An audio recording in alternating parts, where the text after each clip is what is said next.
Team India के England पहुंचने से पहले आलोचकों के मन में कई सवाल थे।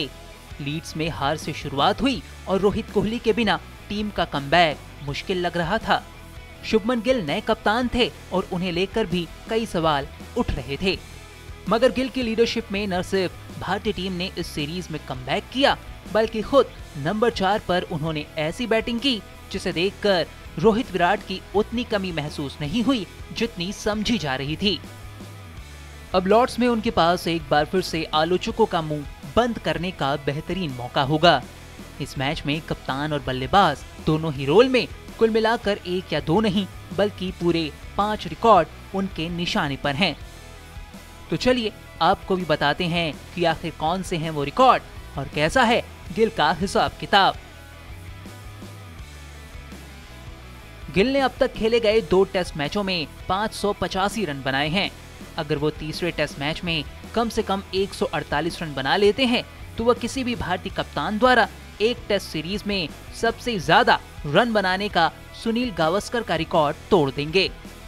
गावस्कर ने 1978 में वेस्टइंडीज सीरीज में 6 मैच में 732 रन बनाए थे।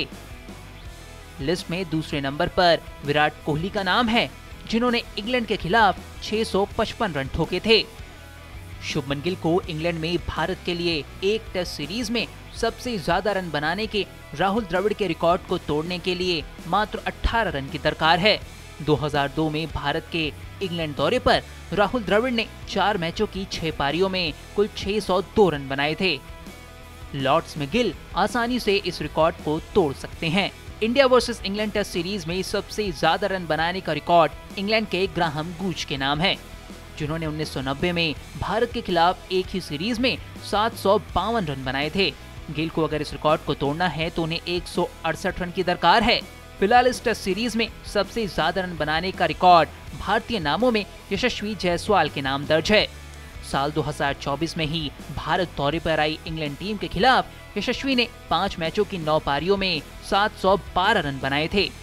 गिल उनका रिकॉर्ड तोड़ने से 128 रन दूर हैं। शुभमन गिल ने कप्तान के तौर पर अपने पहले 2 टेस्ट मैचों में 3 शतक लगाए हैं। उन्होंने लीड्स टेस्ट की पहली पारी में 147 रन बनाए और एजबेस्टन में खेले गए दूसरे मैच में 269 और 161 रन की पारी खेली।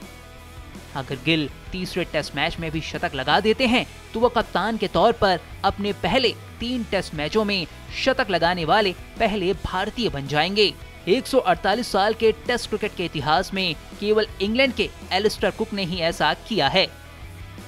वैसे कुक के नाम बतौर कप्तान अपने पहले 5 टेस्ट मैचों में शतक दर्ज है, जो कि अपने आप में एक वर्ल्ड रिकॉर्ड है। लॉर्ड्स में बतौर कप्तान उतरना ही अपने आप में बड़ी बात होती है। गिल अब कोहली और धोनी जैसे दिग्गज कप्तानों की तरह ही अब भारत को लीड करने वाले लिस्ट में शामिल हो गए हैं, मगर वो इस मौके को और बड़ा बना सकते हैं। कपिल देव, MS धोनी और विराट कोहली पिछले 93 सालों में लॉर्ड्स में टेस्ट मैच जीतने वाले केवल 3 ही भारतीय नाम हैं। गिल की नजर इस लिस्ट में अपना नाम जोड़ने पर जरूर होगी। अगर इस तीसरे टेस्ट मैच में गिल जीत दर्ज करने में कामयाब रहते हैं तो वो इंग्लैंड के खिलाफ इंग्लैंड में लगातार 2 टेस्ट जीतने वाले दूसरे भारतीय कप्तान बन जाएंगे। कपिल देव ने 1986 में ऐसा किया था, तब भारत ने लीड्स और लॉर्ड्स दोनों मैच लगातार जीते थे। तो अब देखना यही है कि गिल क्रिकेट के मक्का में इन 5 में से किन रिकॉर्ड्स को अपने नाम दर्ज कर पाते हैं।